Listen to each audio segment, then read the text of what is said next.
G'day punters, welcome to Victims of the Punt. We've got the meeting from Rosehill coming up, a couple of Group 1 races in the Tancred and the Vinery as well, but there's plenty going on otherwise on what looks a pretty good card. Mark Shean and Mark Rhoden here helped me to find a couple of winners. Mark Shean, if I start with yourself, the forecast has not been kind, but that's pretty much been this entire autumn. Yes, we're on a heavy track again with no real chance of an improvement, I would say. So rail at 5. Mark will probably give us an update on what he thinks there. Maybe probably closer to the speed, I think, this week, or it was last week as well. But I think it'll be that way again. Okay. Mark Rhoden? Yeah, very hard to swoop, I would suggest. Perhaps not impossible to make ground, but I'd rather be cutting the corner than coming round. In fact, this day last year, I don't think it was as wet as this, but it was very on pace. I think 7 of the 9 winners, back when we used to have 9 race cards, were rails in run. Hungry Heart, I think, was the one who defied the pattern in the Vinery, but almost everything else was lead, outside lead, or on the fence. It was one of those days that I think we can expect similar. Hopefully not that pronounced, but yeah, definitely avoiding swoopers. Okay, well, we'll be previewing races 4 through 8, so we'll get a little bit of a guide there with the first 3 on the card. But if we start off with race 4, that's the Tulloch Stakes, over 2,000 metres, the Group 2. The market currently has pretty much equal favourites or close to, with Sword Point and Character, both around that $5 mark, then Paternal around $8.50, Morris's Me Dad at 10, and then at $11, $12 you have Money from the Sky, White Noise and Regal Lion. Mark Shean, I'll start with yourself. Morris, my dad, coming out running it all today. In fact, a number of horses have trialled this morning that were entered for tomorrow. Hungry Heart, Just Folk trialled this morning as well. It was in race number 6, and Arameo. So Just Folk was hard in the market there, so they've elected to trial rather than race tomorrow, quite strangely. Anyway, look, Character was a decent run the other day, but it was such a slowly run race and he just lobbed into a decent spot.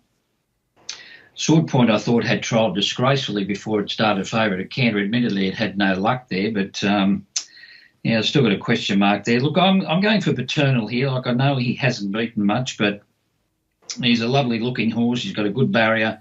I think he'll lap up 2,000 metres, so I think from that draw he should get a soft run. Jalmari improved out of sight the other day, but by the same token, he looks like 2,000 is going to suit him, but he is a back marker, so you're going to have to need horses to be able to run on. So I'm with Paternal here, just on an each-way basis, just looking for a bit of value away from those shorter in the market, Sword Point and Zoom On and Character. Okay. Mark Rhoden, what are you thinking? I'm with Character. I take the point about it being a bit of a walking race the other day. Well, it certainly was a walking race the other day, but I just think he gets in the perfect spot here. Morris's Me Dad's out, but there's still Sword Point and probably Zoom On to go forward, and he can probably camp behind them. And if he finds the fence from gate 3, I think that's going to be the ideal spot. Sword Point, I didn't really know what to do with. He got complete control on a pretty leaderish track the day of his best win, which was actually this course and distance. I think he's a chance. I'm not sure how wet he wants it either, to be honest. I thought he was probably next best. Paternal, yeah, I'm a fan of Paternal. Just thought the class jump was a touch strong at this stage, but I had him like equal third pick with one of the New Zealanders, White Noise, which is a bit of a guess, I must admit. But yeah, so 3, 5, 11 were my numbers in order. Wouldn't be surprised if Paternal jumped out of the ground. It could be that kind of race because there's no superstars in it. But I just thought Character, you know, he'd run in the Derby in Melbourne last spring. He's obviously looking for this trip at some stage of his prep. If he's forward enough, I think he gets the right run, and I think 550 odds a pretty good price. Okay. Race 5 is the Emancipation Group 2 over 1,500 metres, and Anavisto's favourite at $3 from Kiss on All Four Cheeks at $4.80. Promise of Success is $5.50. Nimali's $9. Expat is $10. Kiku and Miravision around that $15 mark with Crone. Mark Shean, a bit of Melbourne form there at the top of the market at the moment.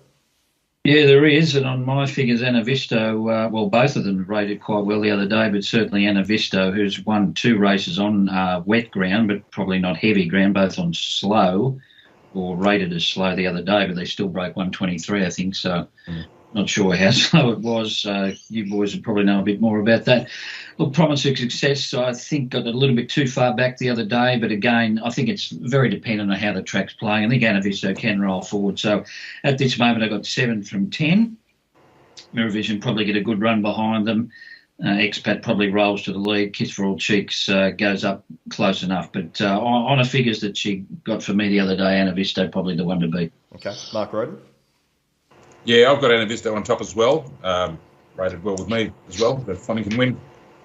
And I thought she was more likely to be suited by a wet track than Kiss on all 4 cheeks. She's failed a couple of times, even in WA, I think, hasn't she? Yeah, she failed badly there, and I think it was the Champion Fillies on a wet track when she settled forward. And not to say she couldn't handle slow, but I think the genuine heavy might find her out. Yeah, that put me off her. On a dry track, I'd have a equal, if not top pick, I think. But I'm against her on the wet. Wouldn't even be shocked if they scratched her, but we'll see what happens there. Could give Expat another chance. That was a pretty high pressure Coolmore. And she fought on better than most of the other on paces. Look, she might lead again, and the end of 1500, if pressured, will be an issue. I just have a suspicion if Vangelic and even Anavisto are pressing on. Sherry might hand up to Vangelic and try and just get the fence behind them and get a good run at $10. I could spec it, but look, I'm looking to back Anavisto. The price isn't quite there for me at the moment. That would be my main play if I got around, say, $3.50. Okay. All right, let's have a look at race 6 on the card, which is the Doncaster Prelude. In terms of the market, we have our Playboy favourite at $3.90 from Mr. Mozart at $4.40. Just Folks still in the market at $6, but obviously trialled today. Brutality $7, Imaging $7.50. Then you ride out to basically 20 to 1 for the rest of them. Mark Shean, your thoughts?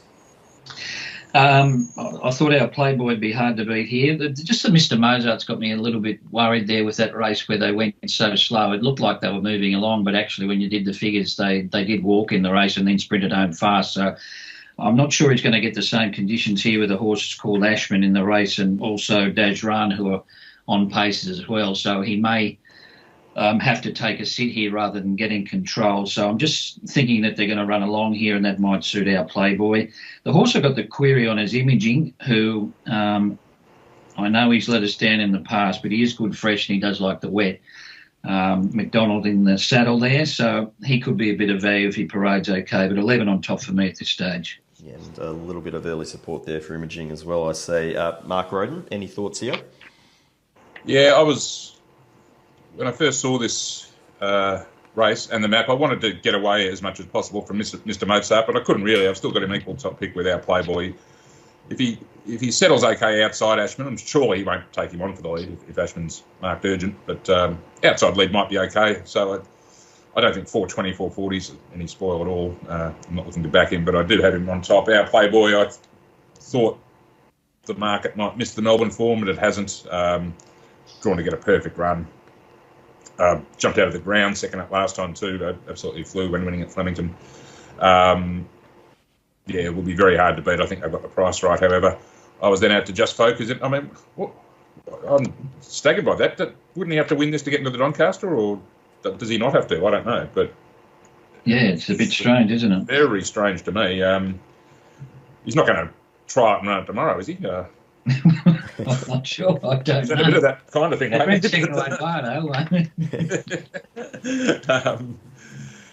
thought he just looked at a race he had to run in. But anyway, he was my original third pick. But assuming he came out, I thought Brutality, if we could find, Fence All Lane 2 could run well, and Imaging, the one Mark mentioned.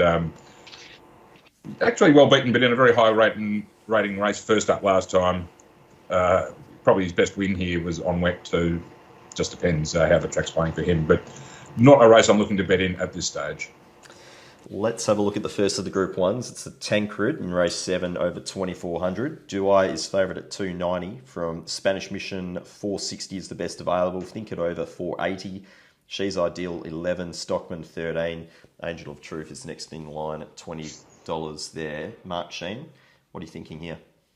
Well, look, Douai's flying this preparation. She had no luck at the first 2 runs and then bolted in the other day. The trouble is, I suppose, that it might be a different tempo of race here. They did go along in the Australian Cup, and this race does look to be a slower race on paper and may not turn out that way. You've still got Spanish Mission probably rolling forward from the outside and Angel of Truth trying to kick up from 1.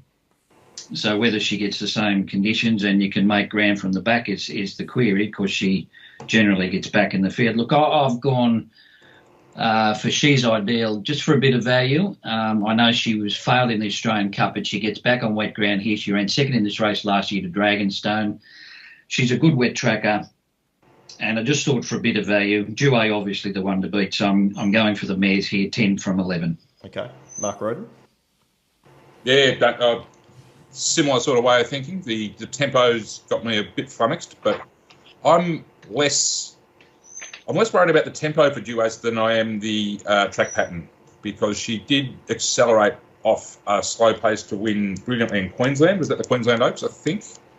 But she came from well back in a pretty slow pace that day and annihilated them. So she's got a very good turn of foot. So I'm not, and she can display that even if the tempo is slow. So I'm not so worried about that. But if it is hard to swoop, because that's most likely what she's going to be trying to do, that could make it hard for her. So I couldn't take 290 as an early price. We'll have to wait and see how the track's playing. I like She's Ideal as well. I didn't think the run was... It's a failure on paper. I didn't think the run was that bad at Flemington. Certainly, I mean, Duace was back with her and left her. But She's Ideal is going to be better on the wet track and better after 2400 and drawn 2. So it's going to be the corner cutter, perhaps, if it's among those chasing, the one coming through, not round, which is going to be the place to be. I think double figure odds is pretty attractive. Look, anyone who looks at the map will find Spanish Mission, so it went too hard. Well, I don't completely agree that it went too hard. I think it just went a solid pace at Flemington. But a lot of people are going to say that it went too hard and it's going to get a softer run here, and maybe they're right. And McDonald and Shaw will give him every chance on the speed, and 2400 is what he's looking for. I just think he's priced right. Think it over at 2400 on the heavy 10-1 chance, isn't it? It's got to drift. It has got to drift. It's not in my thinking, but I still have to wait and see how the track's playing before I do anything with Duace, and inclined to spec She's Ideal from the low draw. Spanish Mission's an interesting one, isn't it? They said he went too slow at Caulfield, and he's gone too fast in the Australian Cup. Yeah, look, I don't want to get bogged down in technicalities here, but a lot of people use benchmarks. I think it's a little bit of a trap in staying races or 2,000 metres plus races, because if you're using a benchmark, so many of those races are slowly run. As soon as one's even run reasonably well, it smashes all the benchmarks. So I just think that's a shade misleading. All right, I like that. That's a nice little tip there for some of the younger punting students. All right, let's have a look at the Vinery. Over 2,000 metres, another Group 1. We've got Hinge, just narrow favourite at $4 from Gypsy Goddess at $4.20. Fangirl, $6.50. Pretty Amazing is $8. Never Been Kissed is $10. Then you're out to Yearning at $15 and Pink Ivory at $16. Mark Shean, any interest here? Look, it's an interesting race. We've got a few fillies going to the 2,000 for the first time. We've got two horses, in my opinion, that look certain to run the trip, which are Gypsy Goddess and also Pink Ivory, which are basically proven at the trip. And you've got the others, which you're guessing whether they're going to look at. If they can make ground, I'm going to have something on Pink Ivory here. I know it only won at Newcastle, but so did Colette before it won the Oaks. Similar sort of path. But she's a back marker, so you're going to have to watch how the track plays. But she's out of an Oaks winner. She had 6 weeks between runs when she was beaten by Tippy Teen on a wet track. Then she turned the tables at her next run in very fast time. I think they were in 3 seconds faster than the other race on the same day over the same distance. So I think she's got some upside if they can run on. Hinged is obviously the one. Great run in the Coolmore and gets a soft draw. So if she can run the trip, and she's obviously a very good wet tracker, so she looks the main danger. Gypsy Goddess can obviously run the trip. I don't know what she's beaten, but and comes into the second up, so she still might have some improvement. But 12 on a bit of value for me over 2 Hinged. Don't know what to make of Fangirl. Okay, what are you thinking, Mark Rhoden? Definitely comes down to the track pattern. I'm a big fan of Gypsy Goddess.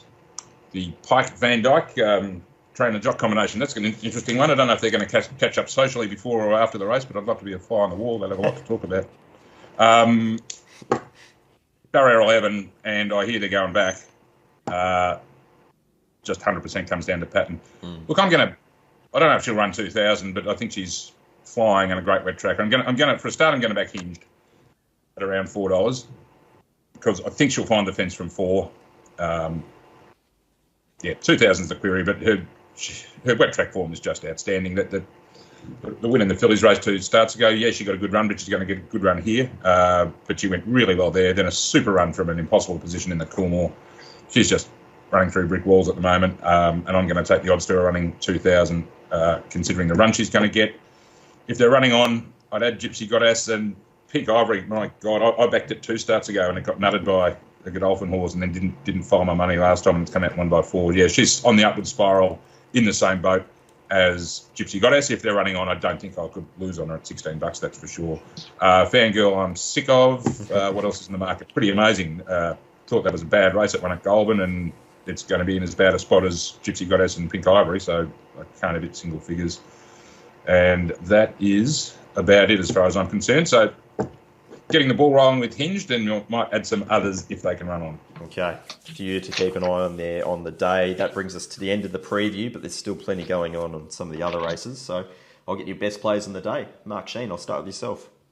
Yeah, tricky day. I'd tread warily. Look, I think Paternal's got a good each-way chance in race 4. Boyfriend in race 2, number 2, looks hard to beat, but I'd be keeping most of my powder dry, I think. Okay, Boyfriend's currently sitting at $4.60 there in race 2. Mark, Rhoden? Yeah, agree. It's not a day to be declaring morals or anything, but against Mark, actually, I think Character's pretty good odds at $5.50 the runner's going to get. All right, beautiful. Thank you very much to you both. We'll be catching up on Tuesday this coming week to do a review of this Rosehill meeting, and then we're into the championships next week, so plenty going on up there in Sydney. Guys, go well over the weekend.